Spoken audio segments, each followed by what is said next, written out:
Hello, thank you for joining us. Just letting everybody connect.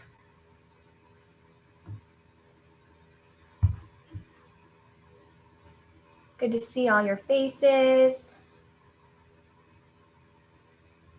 All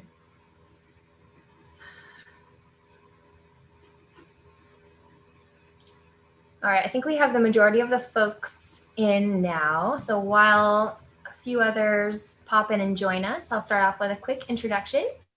So again, welcome everyone. Thank you so much for joining us. For those of you who don't know me, my name is Jillian LeClaire, your Alumni Engagement Officer here at Florida Tech. And I am super excited for today's Lunch and Learn Live.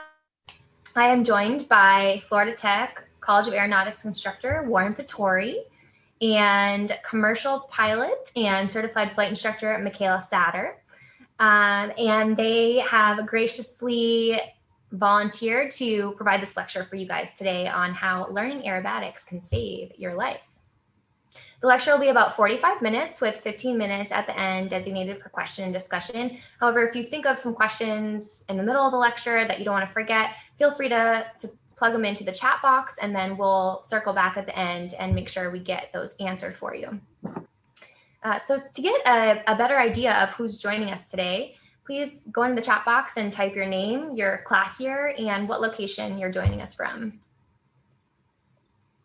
Cool thing about these virtual events is that we have people from all over the world joining us. So it's always fun to see where everyone's from. We got Seattle. Hi, Joe.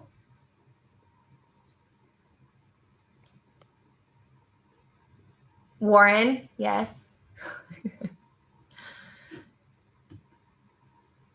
Hi, Andrew from Melbourne. Nick from Stewart. Tom from Lakeland. Jessica in LA. All popping up. Molly Blackford from Melbourne. Finn, our Florida Tech Alumni Association board president. Thank you so much for joining us. Michael from Detroit.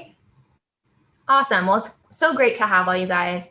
And then also, I'm just going to launch a quick poll to see kind of what your relationship is to the aviation industry, if any, if you're just here for fun to learn something new. So let us know which one of these you relate to. And that way our presenters will kind of know where everyone's coming from and how to talk to you the best.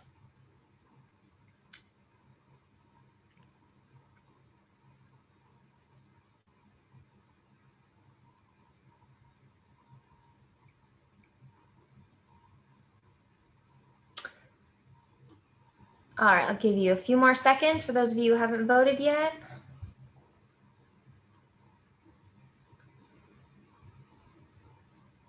All right, I'm going to end the polling. So it looks like 19% of you are commercial pilots, 22% private pilots, 11% working in the aviation industry but not a pilot, 17% friend or family member of someone in the aviation industry, and 31% just interested in learning something cool. So that's awesome to know. Thank you guys for doing that. And I will introduce our awesome speakers today. So Warren Pittorie is a two-time Florida Tech College of Aeronautics graduate, receiving a Bachelor of Science in 2015, a Master of Science in 2018.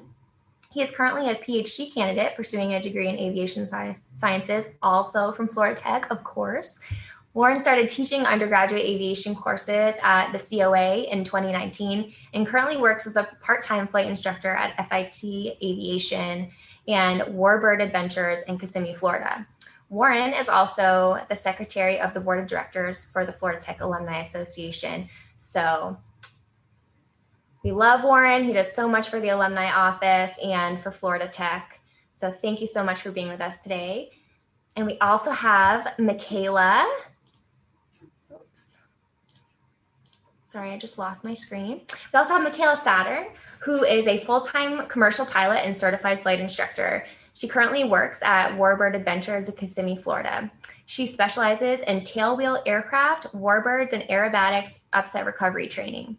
Michaela currently volunteers with the Loss of Control in-Flight Task Force of MBAA or MBAA, not sure how you guys say that, and has, what is it? MBAA is great. Or MBAA. I figured that would be cooler if I were in the If I were in the club, that's probably how I would say it. And she has an interest in investigating the degradation of stick and rudder skills in the world of general and commercial aviation. This past January, Michaela started a master's degree program in human factors and aeronautics at Florida Tech. So welcome to the Florida Tech family. Thank you. And with that, I will turn it over to you. Awesome. I'm going to go ahead and start screen sharing, and we will get started. So thanks again for Jillian for reaching out. Really excited to give this presentation today. It's also cool to see the split in the audience, how many folks are commercial pilots, private pilots. But I'm excited to present this to those who aren't pilots, but have family members or friends who are pilots, to encourage them to step out of their comfort zone and do some very different, very important aerobatic training or upset recovery training. And then for those who have no affiliation with aviation at all, we hope you enjoy the presentation. We had to come up with a cool topic, and I don't think there's anything cooler than aerobatics. So again, thank you to the Florida Tech Alumni Association and Finn Bonset, our FTAA president, who is on the call today. So Jillian introduced me. I don't have too much to add, but this is me photographed with our awesome Citabria we have here at FIT Aviation, where I'm located right now at the flight school. We're one of the few colleges to offer training in this type of airplane, both a tailwheel and aerobatic. A Ph.D. candidate, and I've been happily working at the College of Aeronautics since 2019. And I also already got a great introduction. So again, not much to report on. I do hold single engine land and sea, as well as multi-engine land and sea. And I actually had the opportunity to do my multi-engine sea with Warren, which was really cool. We did it this last summer. And as Jillian said, CFI II, specializing in tailwheel warbirds, aerobatics, upset recovery, which we'll be talking about here today. And I'm very happy to have joined the FIT community as a graduate student. And already mentioned MBAA. I'm also part of NATA, which is North American Trainer Association. And that has to do with the T6 that I fly, which is a Warbird. So we'll actually be talking about that as well. So. And just thought this quote was really cool. Amelia Earhart, obviously being one of our incredible influences for aviation. The most effective way to do it is simply just to do it. And what I thought that this had to do with today's subject was, I get a lot of students who ask me about aerobatics or upset recovery, but maybe never step out of their comfort zone and go into that area because maybe it's not something you're going to go do for a career or even become a CFI, which when you're becoming a CFI, you have to do your spin endorsement. I think following this quote really can get you into areas of aviation that maybe you never thought that you'd go explore, and maybe you'll find a new love along the way, also making yourself a safer, more proficient pilot. So I just thought that this quote was fantastic, having to do with that. So a quick overview today. We'll talk about what is an aircraft upset. Michaela's going to give us a definition and how that can lead to a situation called a loss of control in flight, which unfortunately the pilot in the picture there is probably experiencing. We'll show you some accident statistics that MAC has from MBAA, some real world stats from aircraft accidents that have occurred over the last 10 years due to upsets and loss of control. And then we'll compare upset recovery training and aerobatic training. What's the difference and how upset can lead into more advanced aerobatic training. Where you can start aerobatic training, such as over at Warbird Adventures in Kissimmee or here at Florida Tech. And then the big takeaway, how aerobatics can actually save your life and make you a more proficient pilot. And then we'll take all of our questions at the end.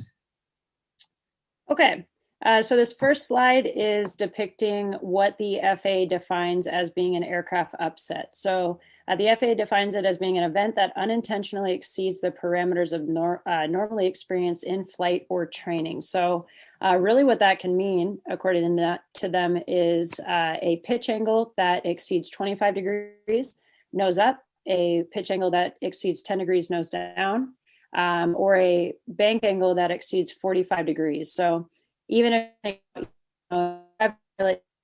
is commercial, you perform turns at a 45-degree bank angle or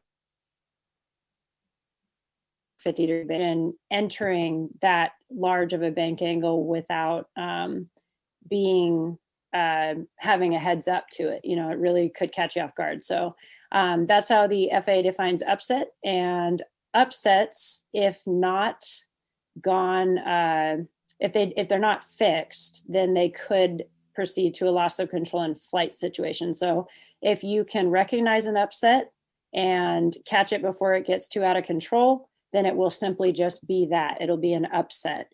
If you don't catch it in time and it turns into an unrecoverable situation, which is how we'll define loss of control in flight, then it would proceed to that. And unfortunately, loss of control in flight scenarios tend to be fatal, which we'll talk about as well. So a very serious subject, a very real subject, and that's why we wanted to bring it to light today.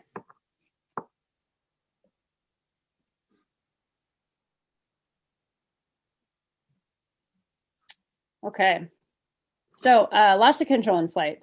How is that defined? An accident in which the flight crew was unable to maintain control of the aircraft in flight, resulting in an unrecoverable deviation of the intended flight path. So again, going back to upsets, upset would be the initial deviation from a normal flight path, and then a loss of control in flight would be if that weren't caught in time and reacted to, it would proceed to being a loss of control in flight situation. There are numerous contributing factors, which we'll talk about here on the next couple of slides. And really the way to combat loss of control in flight is having a very in-depth understanding of it. What are the causes of it? How do you intervene in time, as well as early recognition? Really the key is to see it coming or know it's coming, understand your aircraft, and be able to react in time. And yeah, so we'll move on to the next one here. So for causes of upsets that again could proceed to loss of control in flight, they could be environmentally induced. So thinking of turbulence from a thunderstorm, maybe wake turbulence coming off of a big jet that you didn't stay out of their path. Something like that could be environmentally induced. Systems induced could be something with your aircraft itself resulting in a loss of control in flight. So failure of a stabilizer or something like that coming off in flight. And then pilot induced. So unfortunately, pilot induced is one of the higher areas that loss of control in flight accidents come from. So that could be during normal operations. So just maneuvering, flying around, outer envelope operations. So talking about maybe air show pilots, you know, even air show pilots aren't immune to it. They're operating in the extreme envelopes of their aircraft, and it could potentially result in loss of control in flight, which has happened at air shows here before. And then takeoff and landing. Takeoff and landing, I think you talk about it a little bit when you're learning for your private pilot, you know, the takeoff stall or the landing stall, stuff like that. But really going deeply into what's happening to your aircraft aerodynamically if you do, in fact, pull too much on the elevator, bank too tight, stuff like that. And how do you recover if you do experience that low to the ground? So go over that. So this is an image, the training and operational flight envelope. I just discovered this image just a few weeks ago, and I incorporated it into almost all of the classes I teach at Florida Tech. And anytime I'm teaching here at FIT Aviation, teaching someone aerobatics or teaching them upset recovery training, I show them this image. So for the pilots on the call, if you've never seen this before, it's an excellent teaching tool. The green box you have in the middle is what we call the normal flight envelope. No more than 45 degrees of bank either side, no more than 25 degrees pitch up, 10 degrees nose down. And if you're a private pilot, you've really been living inside of that green box unless you've had the opportunity to do some upset recovery training.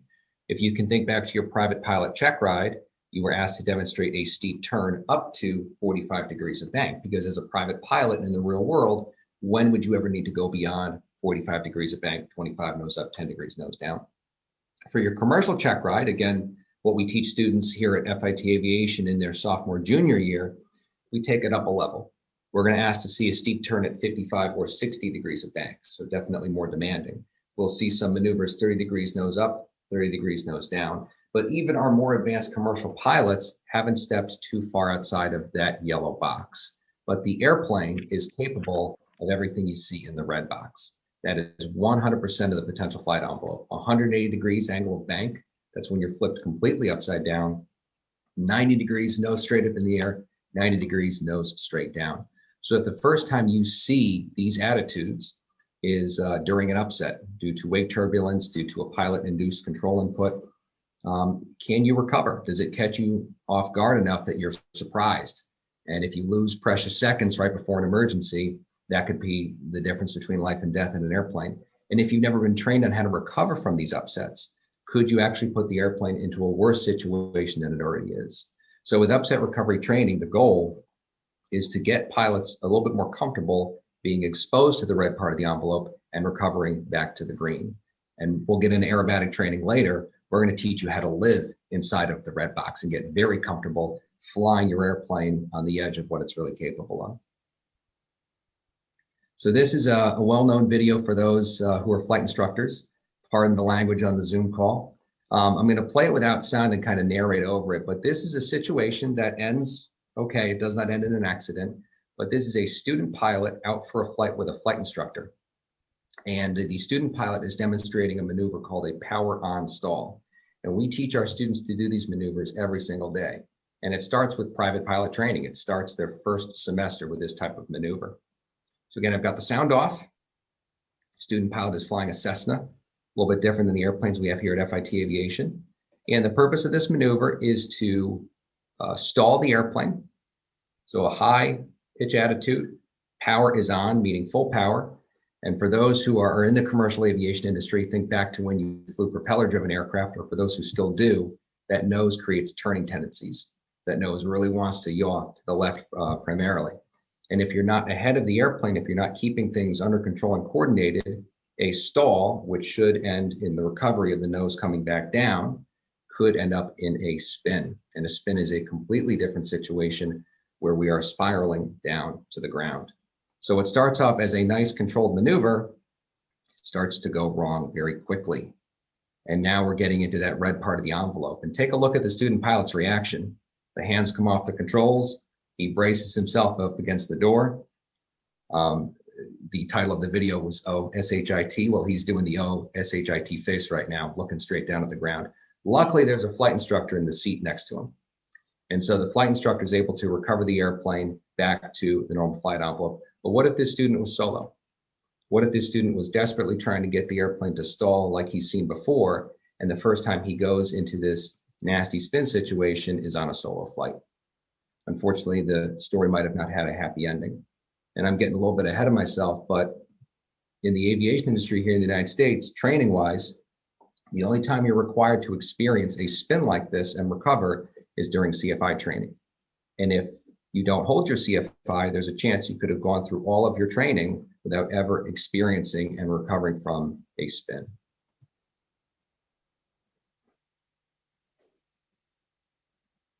Okay, so kind of stemming off of what we were just talking about, the loss of control in flight accidents and when they don't unfortunately turn out so well. I wanted to bring these graphs to all of your attention just to show you the stark difference in how big of an issue loss of control in flight is compared to other accidents that we encounter in aviation. So what this is graph is representing, and again, this is pulled from NBAA last year, and it's NTSB data that spans from 2010 to 2019, where it took all fatal accidents that happened in aviation and all fatalities that happened in aviation between GA, business, executive, corporate, and Part 135, and put it on a graph. And if you look at this graph, you've got all these parameters underneath, and you clearly see loss of control in flight is not only the highest rate of accidents, fatal accidents, but it is double what the next closest is, which is controlled flight into terrain. So, and of course, with loss of control in flight tends to be the airplane if it came apart in flight or just completely unrecoverable, right? So the fatality rate is obviously going to be higher for that as well. But just a very stark difference, and it clearly is a huge issue in aviation, and I don't think that we give it enough attention. And I do know that some airlines are now incorporating loss of control in flight and upset recovery training in their syllabi, which is absolutely fantastic. And I think that needs to be done across the board. But also I think that this type of training needs to be incorporated very early private pilot days, commercial pilot days, way before you ever find yourself, in the cockpit of a big jet. You've already done all this type of stuff. So very much a big issue. And if we go to the next slide, it points out that the loss of control in flight accidents are very, very high, even higher for a single pilot fixed wing. Again, GA business, executive corporate, part 135. So you see here, again, the same years, data is pulled from all the same stuff you just saw, but 71 accidents, fatal accidents with 174 fatalities. Again, loss of control in flight being 3 times as high as the next one, which is CFIT. So single pilot, you can look at that as possibly being an issue with lack of automation in the cockpit. The pilot doesn't have an autopilot to depend on to help level the wings if they did find themselves, let's say, in an IMC condition and out of control. Also, a lack of crew resource management. So multi-crew environment, obviously, when an issue happens with a multi-crew, what's fantastic about that is you can mitigate the tasks, right? One of you does one thing, one of you does another thing. With single pilot, you don't have that extra help. So I do think that that's another reason that loss of control in flight is such a high rate for single pilot fixed wing accidents.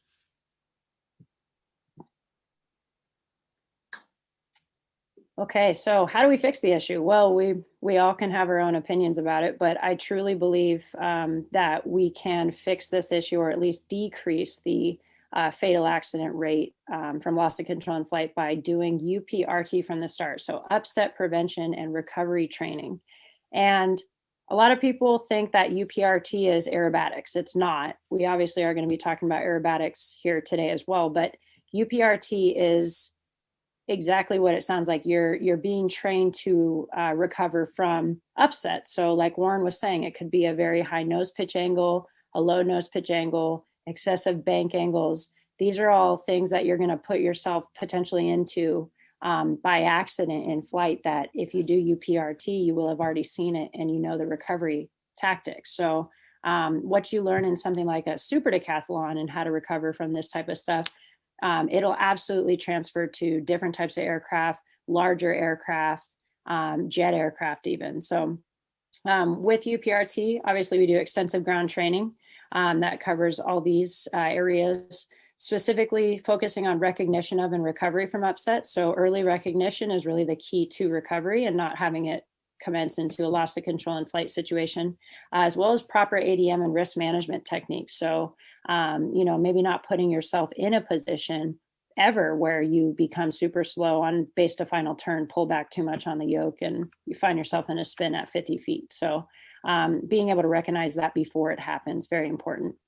For airplane and sim training is fantastic. And I think what's great about sims is you can create a lot of different scenarios without having to go, get an airplane and all that type of stuff. But, you don't have that same feeling that you're going to get in an actual plane. The G forces, vestibular system being all out of whack, really feeling the energy of the airplane, even in the full motion sims. You don't quite get that. So spin training all day long. Like Warren said, don't wait. If there's a lot of you on here who are thinking about being a CFI, that's fantastic. You're going to have a spin endorsement at some point, but don't wait until being a CFI to get a spin endorsement or spin training. If you are already airline pilots, fantastic. But if you've ever wondered what it's like to spin an aircraft, I absolutely would suggest you go do this.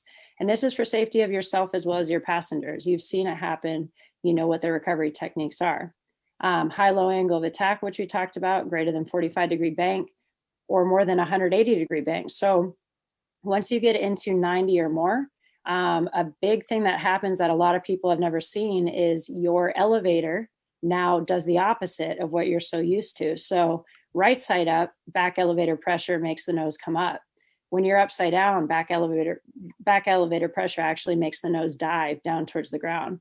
I would say on average, the first reaction that my students do the first time they find themselves surprised upside down is pull back. And that's exactly what you don't want to do. And I don't blame them for doing that. That is what's ingrained, but that's not the correct reaction. And it can make a difference if you're at 50 feet, you pull the airplane into the ground.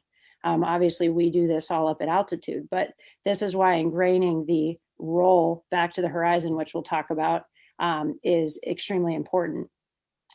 Stall configurations, full stalls in every situation you can imagine. And I'm talking uplines, downlines, inverted, spin entry exit with a stall to start with, accelerated stalls. So turning stalls, cross-controlled, too much rudder one way, too much rudder the other way, everything you could think of, we do. All performed with qualified instructors. Not trying to toot my own horn here, but you definitely want to do them with somebody who knows what they're doing. Again, in IMC and VMC conditions. So we stick the foggles on students, and we actually have them recover also by means of attitude indicator, airspeed, listening to your aircraft. So just kind of becoming one with your airplane, right? So. And that's now we're going to, Warren and I. Yeah, we're going to start to transition into aerobatic training. So we've covered upset, and whether a student comes to a flight school just to learn upset recovery training, or they eventually want to get to the aerobatic level, we put them through upset recovery training first, because even experienced aerobatic pilots know that you could screw up a maneuver. And if you're falling out of a loop or an Immelman or a hammerhead that's not going well, you recover using the same upset recovery techniques you learned in your upset recovery training. So it's so important that we start with that. And this image is straight out of one of the FAA handbooks. This is out of the Airplane Flying Handbook that we give to all of our student pilots. And the primary objective between upset recovery training versus aerobatic training is a little bit different. For upset recovery training, we're looking at the safe, effective recovery from upsets. We will intentionally put the airplane into an upset, teach the student how to recover. And by the end of the course, the student themselves are putting them into the upset and recovering without the instructor having to intervene. That's when you know you have a proficient pilot. Aerobatics, the primary objective is precision, maneuvering capability. Like I said, we're going to live inside of that red envelope and get very comfortable, not just putting the airplane into an inverted 180-degree roll, but keeping it there. Let's go ahead and fly upside down for 2 or 3 minutes. The secondary outcome, though, is the same between the two types of training: improved manual aircraft handling skills. So that's the big takeaway. How can aerobatic training make you a safer pilot? Well, you've already improved your manual aircraft handling skills with upset recovery training. Just think about how much more they can develop with aerobatic training, with clean aerobatic training, maneuvers that look pretty because the skills needed to do proper aerobatics are demanding. Aerobatic maneuvering, it's the supporting mode of training for upset, but the primary mode of training for aerobatics. But I wanted to highlight the academics, given that we're all alumni from Florida Tech and we offer college courses in aerobatics, academics are a huge, huge role. So they're the fundamental component for upset. I listed a couple here that I won't go through, but things such as emphasizing proper aeronautical decision-making. What's your personal envelope? What is your airplane capable of? And risk management. Understanding the relationship between the change in angle of attack versus energy management. If you enter a maneuver without enough energy, chances are you will fall or stall out of the maneuver, and you'll have to revert back to those upset recovery techniques that you learned. At the very bottom, it says training resources utilized. As Mac was saying, simulators are great. You can do a lot or even a full upset recovery course in a simulator, but nothing beats the real thing, the airplane. But when it comes to aerobatic training, I can't really think of any exceptions except for a real airplane. All the training we do here at Florida Tech for aerobatic training is done in the airplane, 0 simulator time. So now we're getting into aerobatics one-on-one. Where do we start? Well, we have, as I mentioned before, a Citabria built by American Champion Aircraft, 2003. So as far as airplane years, that's a pretty new young airplane. The model number is a 7 ECA. Just 115 horsepower. We got a little weed whacker motor on the front up at 2,700 RPM. And as far as aerobatic airplanes go, it's a difficult airplane to do clean maneuvers in, but it's a great training aircraft. Low power, so you don't have quite those turning tendencies as you would in, let's say, a decathlon or an extreme decathlon. It's great for intro. I wouldn't show up at a competition with it, but for what we do here at Florida Tech, introducing students to upsets and aerobatics, it's a perfect airplane. So we start teaching the students the basic maneuvers, the loop, the roll. We'll get them comfortable with spin and spin recovery. And a lot of maneuvers stem from loops and rolls. Sometimes we'll combine maneuvers. We'll do a roll at the top of a loop, which is called an Immelman. You'll see a video of that in just a second. A lot of these maneuvers originated from dogfighting back in World War I and World War II. And there's a couple regulations we need to follow, 91.303, and this is not everything, but it's a sample. You cannot do aerobatics any lower than 1,500 feet, and that's far below my personal envelope with a student. I don't start my aerobatics unless I'm at least 4,000 feet over the ground. You can't be near any airway. For the pilots on the call, we're talking Victor Airways, for example. It must be 4 nautical miles either side. You're going to have good visibility outside. I would not fly aerobatics in 3 statute miles. I would like quite a bit more than that. And you can't fly over congested areas. So you can't do your own private air show for the Florida Tech campus. You've got to go out to our farm fields. Again, for those who trained here at FIT Aviation, you know exactly where I'm talking about, over an open area. And we perform all of our training in an airplane that's approved for aerobatic flight. And even basic upset recovery training, even though we might not be doing full aerobatics, we still train in our aerobatic airplane because there's such a big margin of safety. Just in case something went wrong with a student trying to recover from one of these upsets, or they fall out of an aerobatic maneuver, the airplane has a big safety margin of airspeed and G load where we can safely recover. You wouldn't want to try any of this in our Piper Cherokee. So just a couple sample videos here. These are some videos I took out in Kissimmee in our Super Decathlon. Similar airplane to the Citabria, a different wing power, constant speed propeller. So definitely more capable aerobatic airplane, but the cockpit view would look the same. So the 3 maneuvers you're going to see are maneuvers we teach to our students here at Florida Tech.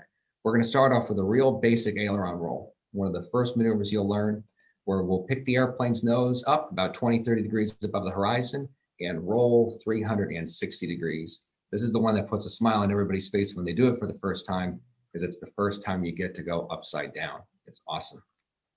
So I've got a lot of great reaction shots with a GoPro camera of people doing their first aileron roll. So that's the basic. And then we'll take it up a couple levels when you can learn loops and rolls consistently enough that we can combine them. So this next maneuver is more challenging. This is called an Immelman. It's half of a loop, and at the very top, we're going to roll the. So again, we'll pull that nose up, almost to a full loop, about 90 degrees nose up right now.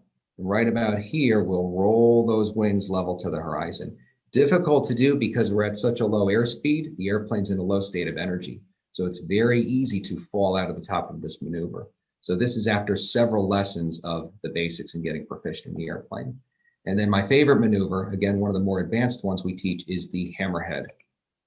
I just think it's such a cool maneuver from both the inside and the outside of the airplane when you watch it.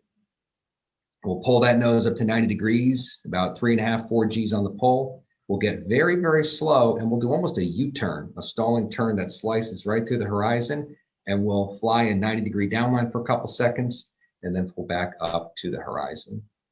So now all of these are still basic aerobatic maneuvers. We're not doing anything crazy like Lomshavaks or tail slides or no Patty Wagstaff or Sean Tucker maneuvers, but everything you just saw, we can teach students to do here at FIT Aviation in our airplanes.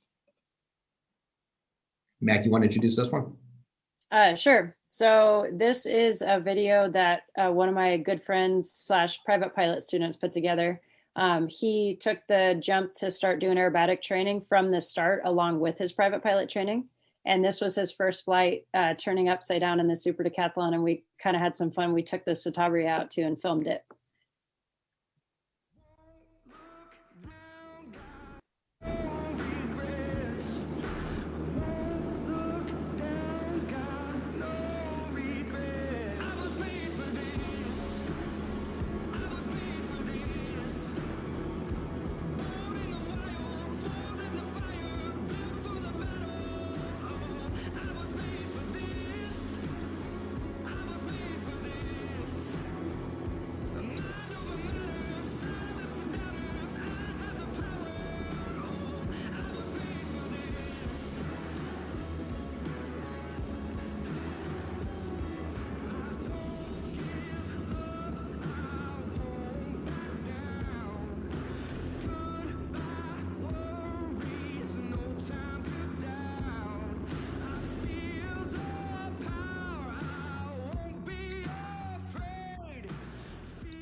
So something really cool about these aircraft is that you can actually turn upside down and stay upside down. So you saw we rolled inverted, and you wouldn't know the difference when you look out the window. The airplane flies exactly the same. The only thing is you feel that pressure in your shoulder harnesses.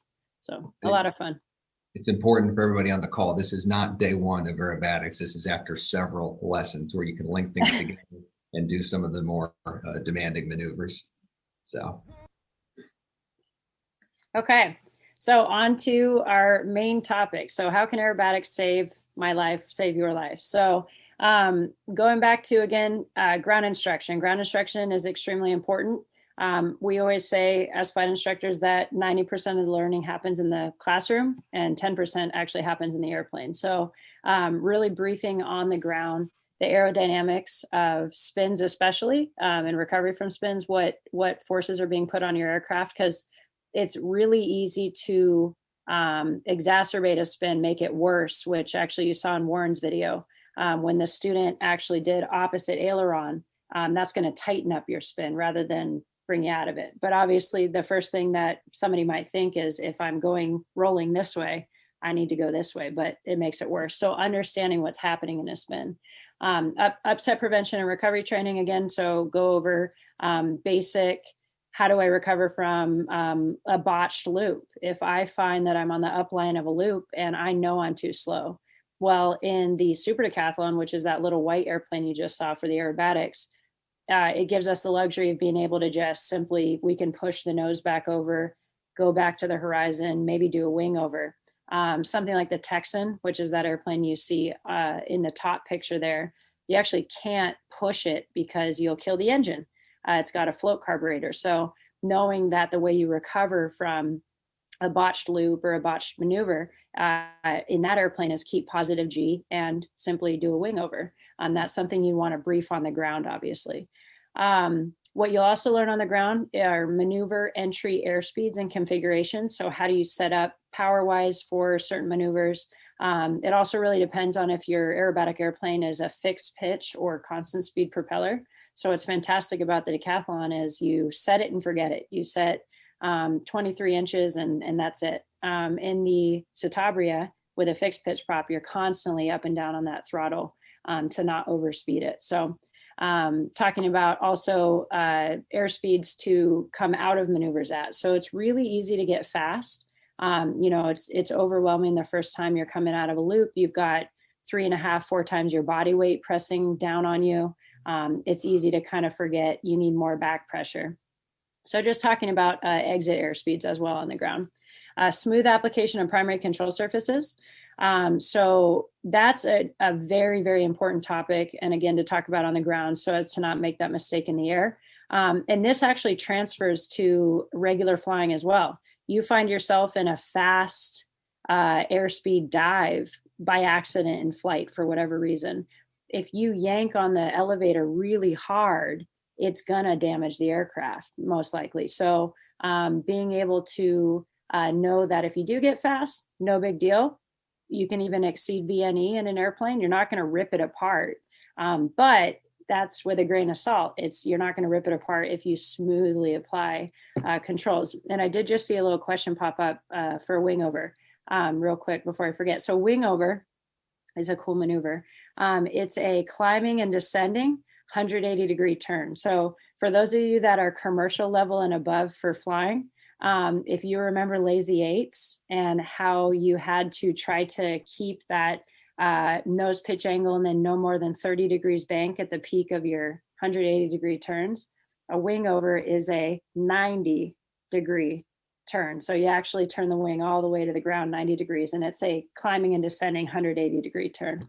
So a very fun maneuver, and actually you can perform those legally without parachutes up to a 60-degree bank. So a very good maneuver to practice your skills of stick and rudder, keeping those together. Stresses that your airplane is put under and how not to exceed limitations. Definitely important to talk about on the ground. What are the G loads of the airplane? Even more important for aerobatics is what's my max gross? Is it different from my normal max gross? That Decathlon is 1950 for normal ops and it's 1800 for aerobatic flight. So definitely knowing that before, not having an aft CG, CG. just like you would in normal operations.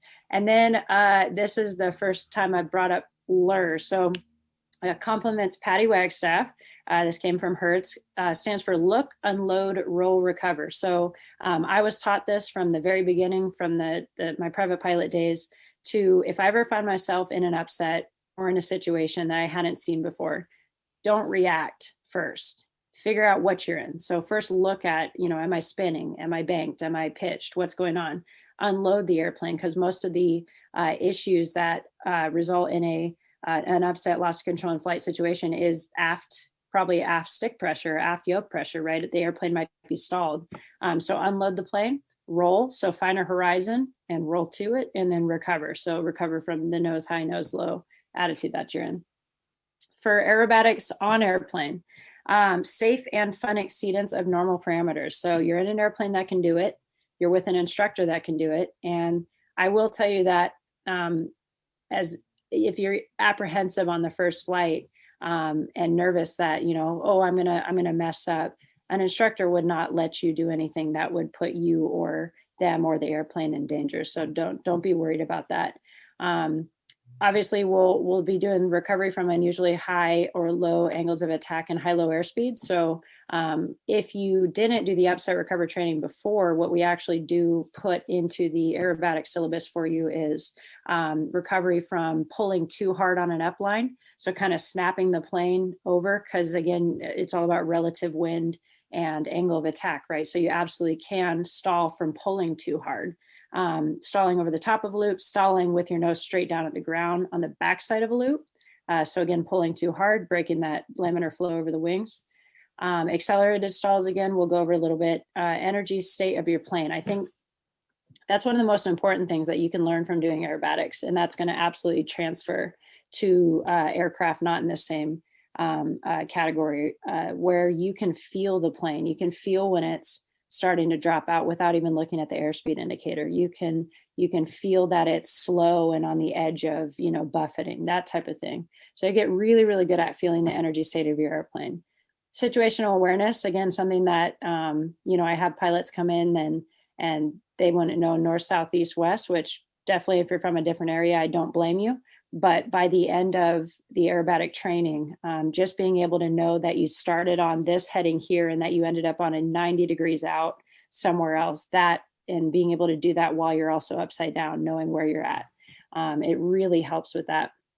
Obviously, it'll make you a safer pilot. If you know how to safely control your aircraft in aerobatic maneuvers, it's absolutely going to transfer to normal operations in your plane. Not that you're pulling loops in a Piper Cherokee, but again, if you were to find yourself in an excessively high or low angle of attack, which is part of loops, you'd be able to safely come out of that.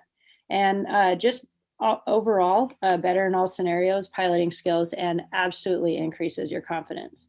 You will have seen it, done it, been there, done that, and know how to react to it. So again, and the look, unload, roll, recover in the airplane, very, very important throughout the entire training. I know that Jillian mentioned in the beginning that I have an interest in figuring out why our stick and rudder skills have diminished. And here's my little 2 cents on why I think that is, and kind of what we're trying to combat here, as well as the FIT Satabria, doing courses like that. Automation in cockpits, although has probably saved a lot of people, saved a lot of pilots, helped in a lot of situations.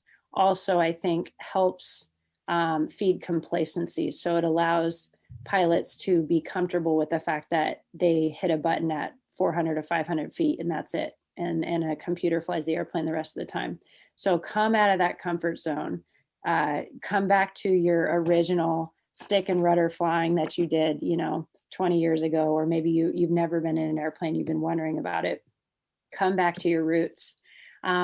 Basic airmanship can obviously be lost. You don't use it, you lose it type of thing. And I'll tell you, if I'm not in an airplane for 4 or 5 months and then I go try to hop in, my first landing probably isn't going to be fantastic. And so just coming back to those roots and putting some time into something that maybe you're not necessarily doing as a career, but that will absolutely assist your career or just assist you as a whole. Again, we talked about sim training. Sim training is absolutely fantastic. But the on-airplane training, you've got the element of surprise, and also level of severity and consequences obviously are higher in a real airplane. You bring that to the table in training, you're going to be able to better mitigate it in a real situation in an airplane, that you're flying sometime. The whole saying, you can lose your job in a sim, but you can lose your life in an airplane. That's very, very real. And getting the training there is very important. And then deviation of normalcy. So deviation of normalcy is how people can become okay with deviating from what is normal or what is okay all the time. So for example, an airshow pilot, they give themselves a hard deck of 1,000. They're going to come out of all their maneuvers at 1,000 feet. And then one show, they're like, 800, 700, 600, 500. And then eventually, because they've been letting that deviation happen every single time, they're going to end up pulling out not in time and possibly killing themselves. So that's an example of deviation of normalcy, which can come back to just not training in the right areas to create that safety factor. Okay, so and real quick, just talk about this cool girl here that I get to fly and that Warren also gets to fly. This actually is Warren in this video. I don't know if he wanted me to tell you that, but perfect aileron roll. So this is a T6 Texan pilot maker. And here's the pitch up, the roll, world's upside down, and we're back to the top side. So this girl, 5,300 pounds, 600 horsepower, 9-cylinder World War II fighter trainer, was named the pilot maker very aptly for the fact that she prepared men and women, so the WASPs that obviously served in World War II, to go fly airplanes like P-51s, P-40s, Corsairs, stuff like that. So this type of training still exists today. You can go fly these airplanes. And there is nothing that will teach you more than flying a high performance complex tailwheel airplane that's aerobatic and stalls hard. I mean, this thing punishes you when it stalls. But seeing that with an instructor and knowing how to react to it will make all other stall situations or all other normal op situations seem quite mundane to it. So it's one of those kind of airplanes that teaches you something new every time you fly her. And it's just a real short blip on her. So we just wanted to show you a cool video.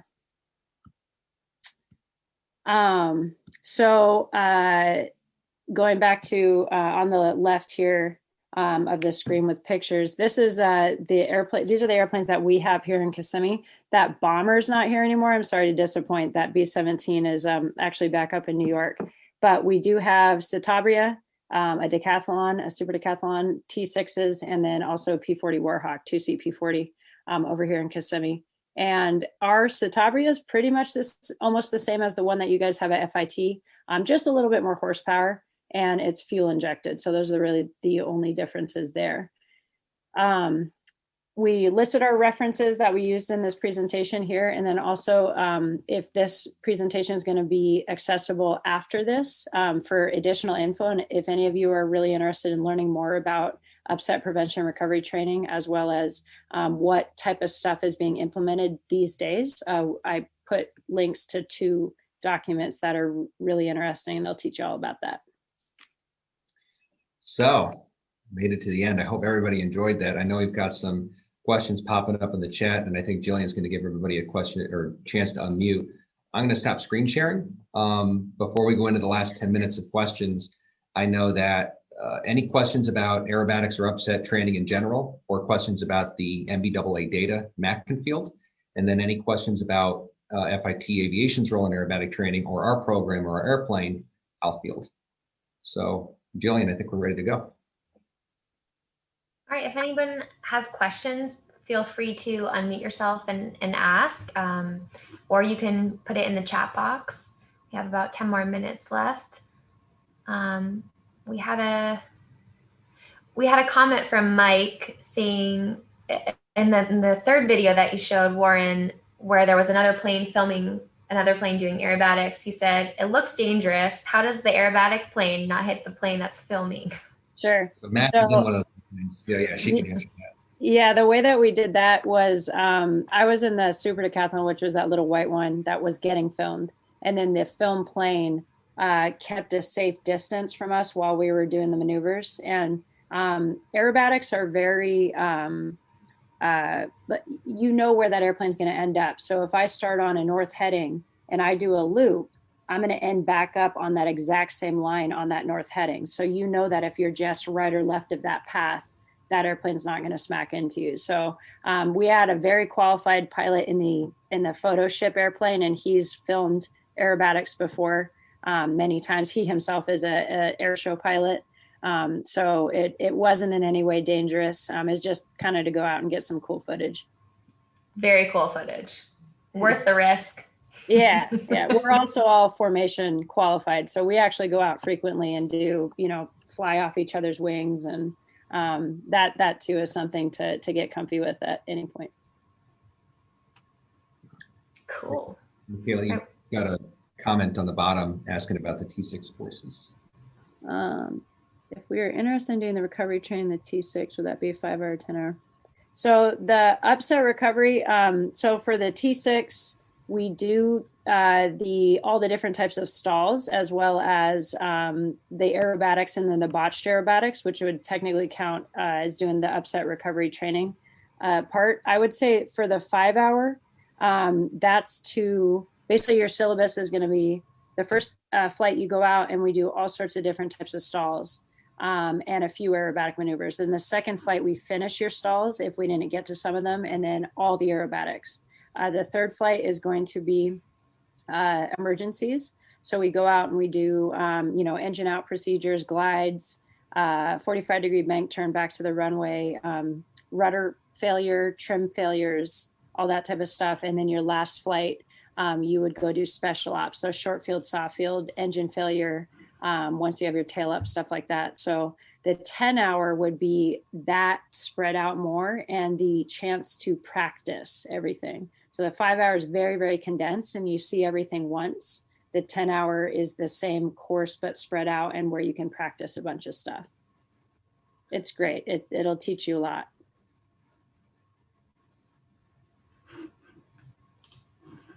Any other questions from anyone?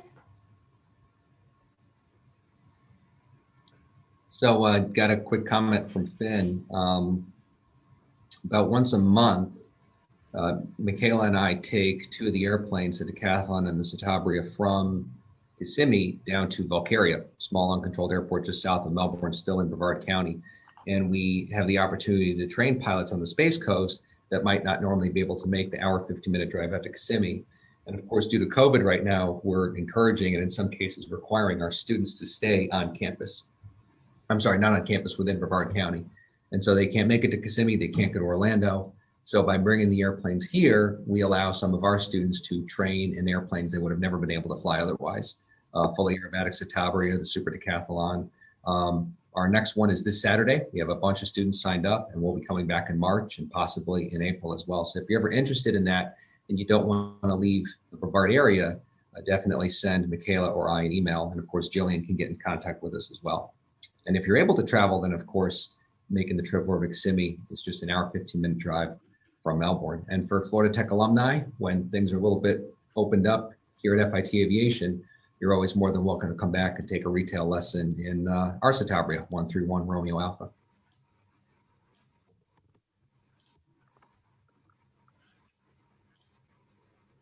Hey Finn, I did put allow participants to unmute. Let me see if I can click on you specifically.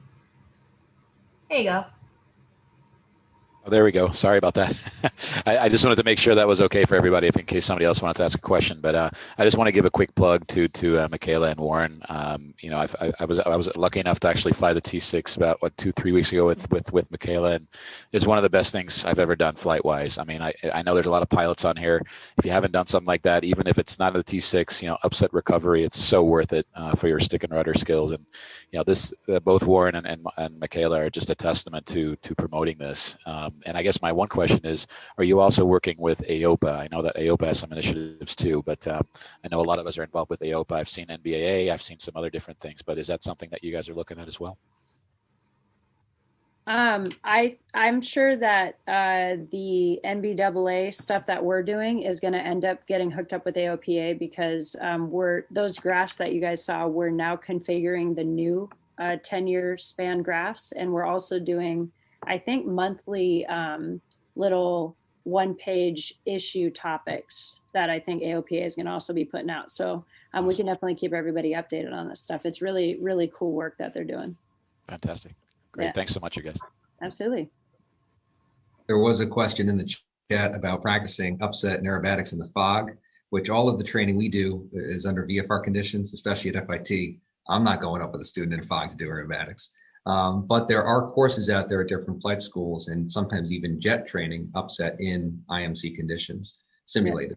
Yeah, simulated. Yeah. So our neighbor here in Kissimmee, Stallion 51, they have L39s where they put a big hood over the back seat and they do the upset prevention and recovery training course from IMC the whole time. And they are a validated source for that. So really good place to go.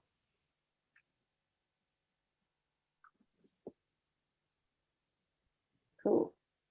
Awesome. Anything else? Last chance to ask a question.